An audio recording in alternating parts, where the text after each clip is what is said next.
শান্ত নেপালের সীমান্ত ঘেঁষা শহরগুলো এখন রণক্ষেত্র।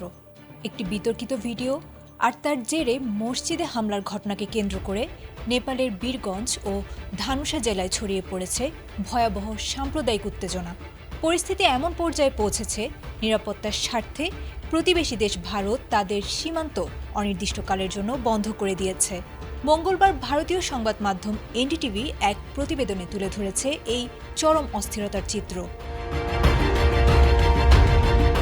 ঘটনার মূলে রয়েছে ধানুষা জেলার কামালা পৌরসভার দুই যুবকের পোস্ট করা একটি ভিডিও। হায়দার ও আমানত আনসারি নামে ওই দুই ব্যক্তির ভিডিওতে ধর্মীয় অবমাননাকর মন্তব্য ছিল বলে অভিযোগ উঠেছে। স্থানীয়রা তাদের পুলিশের হাতে তুলে দিলেও প্রশমিত হয়নি ক্ষোভ। এর পরপরই কামালার সাখুয়া মারান এলাকায় একটি মসজিদে ভাঙচুর চালানো হলে পরিস্থিতি চলে গিয়েছিল নিয়ন্ত্রণের বাইরে। সামাজিক যোগাযোগ মাধ্যমে সেই ভিডিও ভাইরাল হতেই হাজার হাজার মানুষ রাস্তায় নেমে এসেছিল।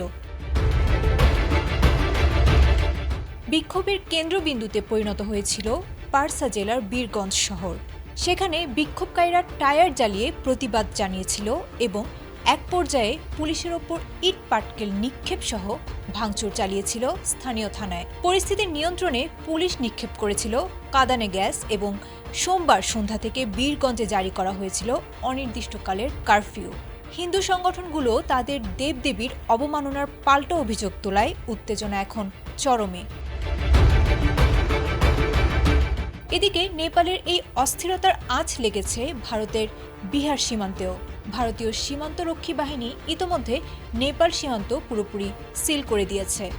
জরুরি পরিষেবা ছাড়া আপাতত বন্ধ রাখা হয়েছে সাধারণ মানুষের যাতায়াত।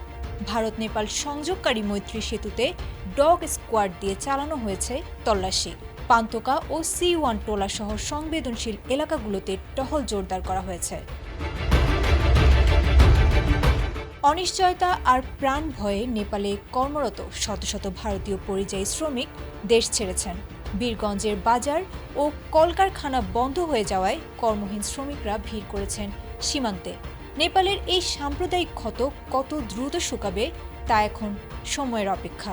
তবে আপাতত দুই দেশের সীমান্তে বিরাজ করছে এক থমথমে নীরবতা।